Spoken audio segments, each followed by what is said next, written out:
నమస్కారం, welcome to I dream. ధర్మ మార్గం కార్యక్రమానికి స్వాగతం. నేను మీ విజిత. ప్రస్తుతం మనతో పాటు ఉన్నారు ప్రముఖ ఆధ్యాత్మికవేత్త సుభాష్ శర్మ గారు. ఇప్పుడు గురుగారితో మాట్లాడదాం. నమస్కారం గురుగారు. శ్రీమాత్రే నమః. గురుగారు, ఈ మధ్య కాలంలో చూస్తున్నాం చాలా మంది పెళ్ళైన కొద్ది రోజులకే వెంటనే విడిపోవటము, రకరకాల గొడవలు కలుసున్నా కూడా ఎవరు కూడా సుఖంగా భార్యాభర్తలు ఇద్దరు కాపురం చేసుకునేది చూడట్లేం, మనం చాలా తక్కువగా కనిపిస్తున్నారు. అయితే మనం వివాహము అనుకున్నప్పుడే ముందుగానే అన్ని జాతకాలు అన్ని చూయించుకొని బాగుంది అంటేనే పెళ్లి చేసుకుంటారు. మరి అన్ని రకాలుగా బాగుండి కూడా ఎందుకు ఇలాంటి ఇబ్బందులు తలెత్తుతున్నాయి, ఎందుకు విడిపోయేదాకా వెళ్తోంది, దాని అన్నింటికి కారణం ఏంటంటారు గురుగారు? ముందుగా ప్రేక్షకులందరికీ శ్రీమాత్రే నమః, శ్రీ గురుభ్యో నమః. నమో దేవ్యై మహాదేవ్యై శివాయై సతతం నమః. నమ ప్రకృత్యై భద్రాయై నిహతాం ప్రణతాస్మిత.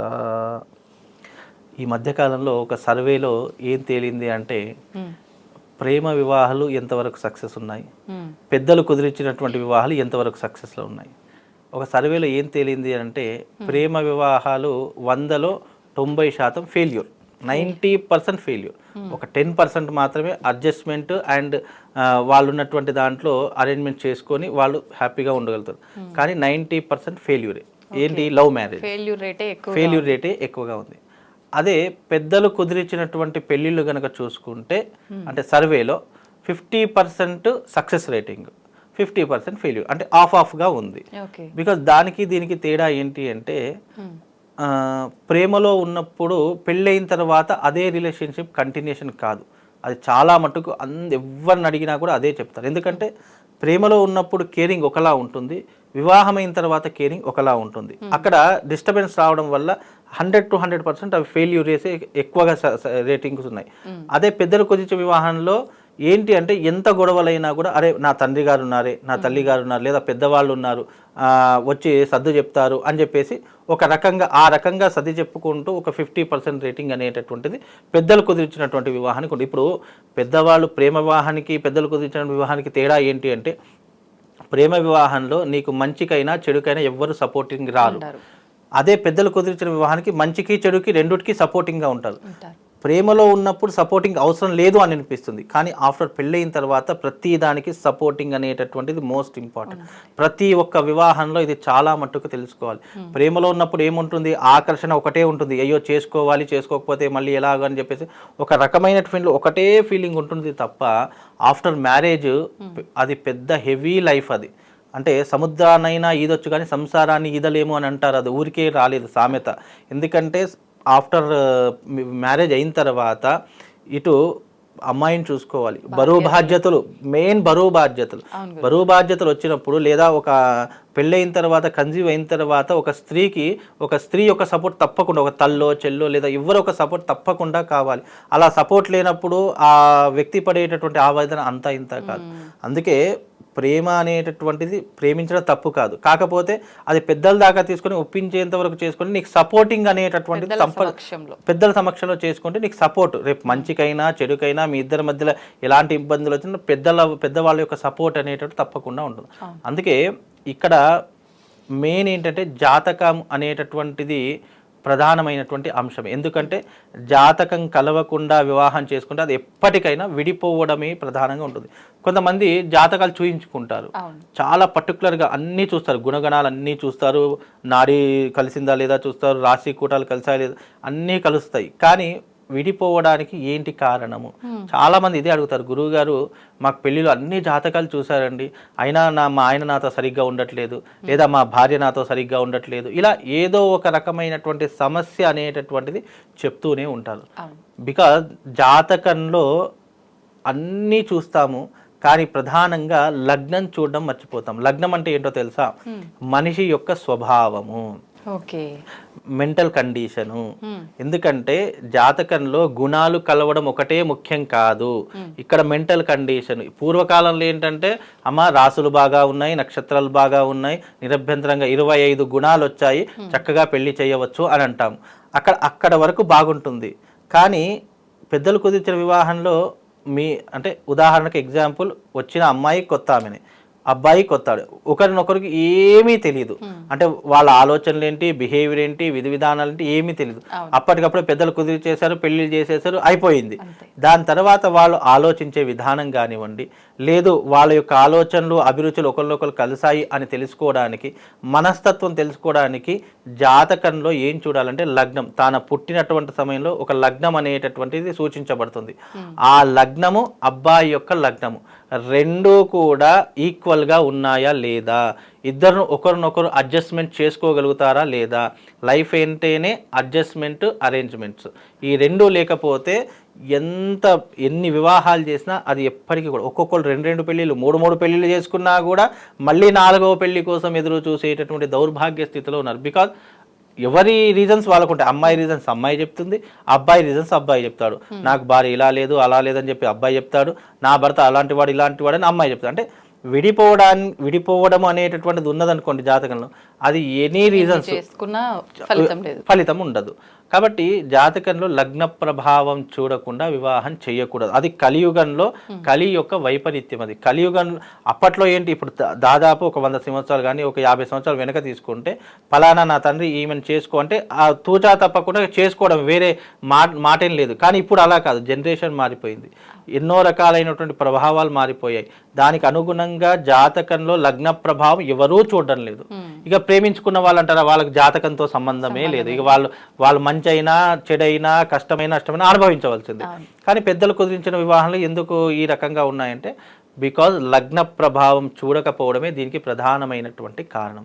ఇప్పుడు లగ్నం ఏం సూచిస్తుంది మనకు తెలుసు, జాతకం జ్యోతిష్యంలో లగ్నం ఏం సూచిస్తుంది, మనిషి యొక్క స్వభావం సూచిస్తుంది. ఆ స్వభావం ఇప్పుడున్నటువంటి ఈ జనరేషన్లో స్వభావాలు తెలుసుకోవడం చాలా ముఖ్యము. ఇప్పుడు ఒక అమ్మాయి జాతకం చూసాము, ఆమె లగ్నం చూస్తే అమ్మాయి ఎలాంటిది, కోపం ఉందా, ఆవేశం ఉందా, అర్థం చేసుకునే స్వభావం ఉందా, లేదా 10 మందికి అన్నం పెట్టేటటువంటి స్వభావం ఉందా, లేదా పెళ్ళయిన తర్వాత మొగుడితో గొడవలు పెట్టుకుంటుందా, లేదా మంచిగా ఉంటుందా, ఇవన్నీ తెలిసేటటువంటిది లగ్నము. ఆ లగ్న ప్రభావం చూసి పెళ్లి చేస్తే గనక 99% ఫెయిల్యూర్ అనేటటువంటివి ఉండదు. ఎందుకంటే ఇక్కడ జాతకాలు కలుస్తున్నాయి కానీ వాళ్ళ స్వభావాలు ఆలోచనలు కలవడం లేదు కదా.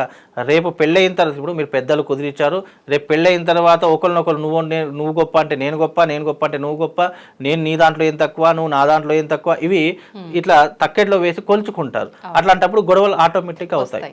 కనుక ఇక్కడ ఎప్పుడైనా అబ్బాయి ఒక రవ్వంతైనా పైనే ఉంటాడు, అమ్మాయి రవ్వంతైనా కిందనే ఉంటుంది. కనుక ఇక్కడ కరెక్ట్గా ఇద్దరికి ఈక్వాలిటీ అనేటటువంటిది ఉండదు. ఎందుకంటే స్త్రీ యొక్క తత్వం ఓర్పు, పురుషుడి యొక్క తత్వము గెలుపు. ఎప్పుడు స్త్రీ మీద పురుషుడు గెలుపునే కోరుకుంటాడు తప్ప ఓడిపోవాలని ఏ పురుషుడు కోరుకోడు. అలాంటి స్వభావం ఉన్నప్పుడు స్త్రీ యొక్క తత్వము పురుషుడి యొక్క తత్వం చూసిన తర్వాతనే, అంటే లగ్న ప్రభావం చూసిన తర్వాతనే వివాహం చేయడం అనేటటువంటిది ప్రధానమైనటువంటి అంశం. ఇక్కడ కొన్ని సందర్భాలలో పేర్లు మార్చి కూడా వివాహం చేస్తుంటారు కదా, అలా కరెక్టేనా, చేయొచ్చు అంటారా? అది అంటే పేరు మార్చి అంటే ఎప్పుడు చేస్తారంటే, మనకు జన్మ జాతకం లేదు, మనకు డేట్ ఆఫ్ బర్త్ టైం లేదు అన్న సమయంలో ఏం చేస్తాం, వ్యవహార నామం అంటే మనం ఏ పేరుతో పిలుస్తున్నామో ఆ పేర్లతో ఇద్దరి జాతకాలు చూస్తాము. అక్కడ జాతకాలలో గుణగణాలు కానివ్వండి, లేదు అంటే నాడీ దోషం ఉంది అని అనుకోవడం కానీ, ఇలాంటివి ఏమైనా దోషాలు ఉన్నప్పుడు ఏం చేస్తారంటే ఇక్కడ అమ్మాయి పేరు అనేటటువంటి మార్చేటటువంటి ప్రయత్నం చేస్తారు. అది శాస్త్రంలో ఉన్నటువంటి అంశమే, ధర్మసింధులో ఉన్నటువంటి అంశమే.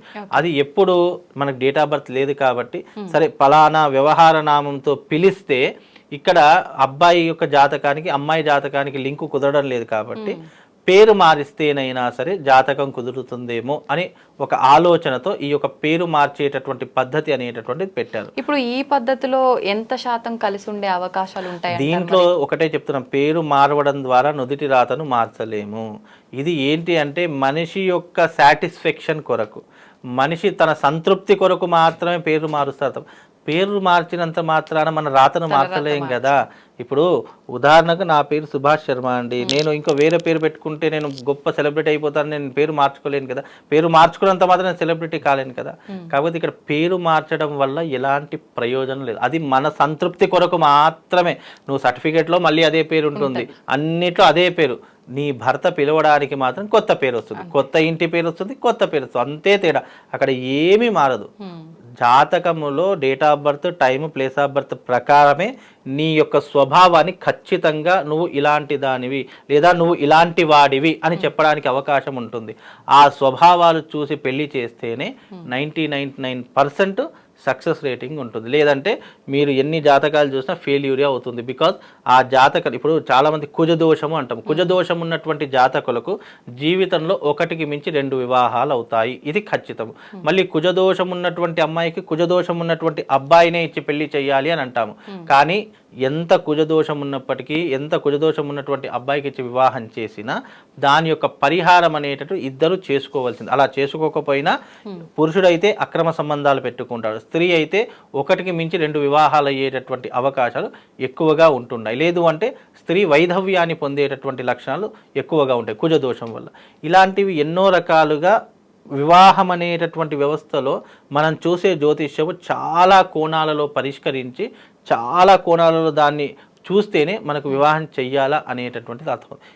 ఈ మధ్యకాలంలో 190% విడాకులే ఉన్నాయి తప్ప కలిసి ఉండేటటువంటి అవకాశాలు చాలా తక్కువ. అంటే ఒక సంవత్సరంలో 1000 పెళ్లిళ్ళు అయితే 2000 విడాకులు రెడీగా ఉన్నాయి కోర్టులో. అంతటి దౌర్భాగ్య స్థితి మన యొక్క హైందవ ధర్మంలోనే ఉంది. కాబట్టి ఇలాంటివి ఒక వివాహం చేస్తున్నప్పుడు ఒకటే చెప్తా, జాతకము తెలుసుకునే ముందు 1కి 10 సార్లు నిర్ణయం తీసుకొని సరైనటువంటి జ్యోతిష్కుడిని సంప్రదించి జాతక విశ్లేషణ అనేటటువంటిది తెలుసుకోండి. ఇంకోటి జాతకంలో స్వభావం తెలుసుకోండి. ఇప్పుడు ఏదన్నా దోషం ఉంది అనుకుంటే దానికి ఏదైనా పరిష్కారం రెమెడీ చేసుకోవచ్చు. కానీ నువ్వు స్వభావాలు తెలుసుకోకుండా నువ్వు ఎన్ని రెమెడీస్ చేసినా కూడా అవి వ్యర్థమే.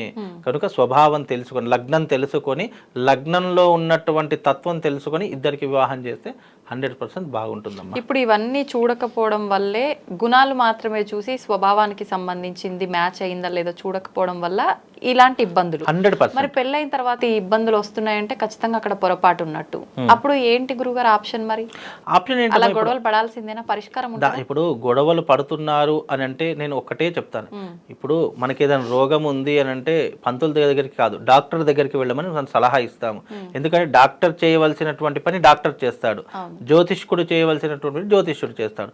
ఇక్కడ నేను డాక్టర్ వచ్చి జ్యోతిష్యుడు పని చేయలేడు, జ్యోతిష్యుడు వెళ్ళి డాక్టర్ పని చేయలేడు. కనుక ఇక్కడ అసలు సమస్య ఎక్కడి నుంచి, జాతకంలో లోపం ఉందా లేదా నీ బిహేవియర్లో లోపం ఉందా? చాలా మట్టుకు బిహేవియర్ లోపాలే వస్తాయి ఇక్కడ. ఎందుకంటే పెరిగిన వాతావరణము, ఆలోచించేటటువంటి ఆలోచనలు, వాళ్ళ యొక్క మానసిక పరిస్థితి, ఇవే 99% విడిపోవడానికి. జాతకంలో దోషం ఉందా దానికి పరిష్కారం చేసుకుంటాం. కానీ మనసులోనే దోషం ఉంది అంటే దానికి ఏం పరిష్కారం ఉంటుంది? ఏమి ఉండదు. మనసును సర్ది చెప్పుకొని కలిసి ఉండి అడ్జస్ట్మెంట్ అయి అర్థం చేసుకొని కాపురం చేయడమే తప్ప వాళ్ళిద్దరి స్వభావంలో లోపం ఉంది అని అంటే ఇది వాళ్ళ స్వయంకృత అపరాధమే తప్ప ఇక్కడ జాతక దోషం కాదు. కనుక ఈ రెండు అర్థం చేయాలి. దానికే సమస్య. ఇక్కడ జాతకంలో నీకు ఎలాంటి ప్రాబ్లమ్స్ లేవు, అన్ని రకాలుగా బాగుంది, అయినా నువ్వు విడిపోవడానికి నీకు కారణమవుతుంది అంటే నువ్వు స్వయంకృత అపరాధం. అంటే మనం తెలిసి ఏదైనా తప్పు చేయడము, లేదా మనము భర్తను ఎదిరించడము, లేదా భర్త కోపం వచ్చేలా మాట్లాడము, లేదా భార్య తెలియకుండా ఏదైనా పనులు చేయడము, ఇవన్నీ కూడా వాళ్ళ వ్యక్తిగత విషయాల ద్వారా విడిపోవడానికి కారణమవుతున్నాయి తప్ప ఇక్కడ జాతకం ముడిపెట్టి విడిపోతున్నారని కూడా ఎక్కడ కూడా చెప్పలేము. ఎందుకంటే కొన్ని మట్టుకు జాతకానికి నిర్దేశించి ఉంటాయి, కొన్ని మట్టుకు స్వయంకృత అపరాధం వల్ల విడిపోయేటటువంటి అవకాశాలు ఉంటాయి. కనుక ఇవి చాలా మట్టుకు ఆలోచించాలి. ప్రతిదానికి జాతకంతో ముడిపెట్టాము, ఈ జాతకంలో దోషం ఉంది ఇలా కాదు అమ్మా. నీ నుదిటి రాతలో నువ్వు నీ బిహేవియర్, నీ మెంటల్ కండిషన్ ఇలాగే ఉంటే నువ్వు ఇంకా 10 పెళ్లిళ్ళు చేసుకున్నా వేస్టే కదా. ఈ భర్త ఉన్నాడు, నీ మెంటల్ కండిషన్ ఇలాగే ఉంది, వచ్చే భర్తతో కూడా నువ్వు ఇలాగే ఉన్నావు, అతను కూడా వదిలిపెట్టాల్సిందే. లేదా భర్త అయినా సరే నువ్వు ఎప్పుడు ఇట్లా తాగుతున్నావు, తింటున్నావు, పరిస్థితితో అక్రమ సంబంధాలు పెట్టుకున్నావు అని అంటే ఏ భార్య అయినా ఎవరితో ఉండదు. అలా నువ్వు పెళ్లి, అరే నేను ఇప్పటి నుంచి మారుతా వేరే పెళ్లి చేసుకుంటానంటే నువ్వు అప్పుడు కూడా అలాగే చేస్తే ఉన్న భార్య కూడా. కాబట్టి ఇవన్నీ స్వయంకృత అపరాధం వల్ల విడిపోయేటటువంటి అవకాశాలు ఎక్కువగా ఉంటాయి, జాతకం ద్వారా విడిపోయేటటువంటి అవకాశాలు కొన్ని రకాలుగా ఉంటాయి. కనుక ఏదైనా ఒకసారి సంప్రదించి దేంట్లో లోపం ఉందో, ఇప్పుడు వ్యక్తిగతంగా లోపం ఉంటే కౌన్సిలింగ్ అనేటటువంటిది ఒకటి ఉంటుంది, అది తీసుకోవాలి. లేదు జాతకంలో దోషం ఉంటే దానికి పరిష్కార మార్గాలు తీసుకోవాలి. అంతే తప్ప అన్నిటి క్లమ్జీగా చేసి ప్రతిదానికి జ్యోతిష్యము సంపాదించాలి అని అనుకున్నాం అనుకోండి, ఇక అంటే జ్యోతిష్యం మీద ఉన్నటువంటి ఆకాశ నమ్మకం కూడా పోతుంది. కాబట్టి ఇది చాలా ఆలోచించి నిర్ణయం తీసుకోవాల్సినటువంటి విషయం అమ్మా. సంతోషం గురుగారు, ధన్యవాదాలు.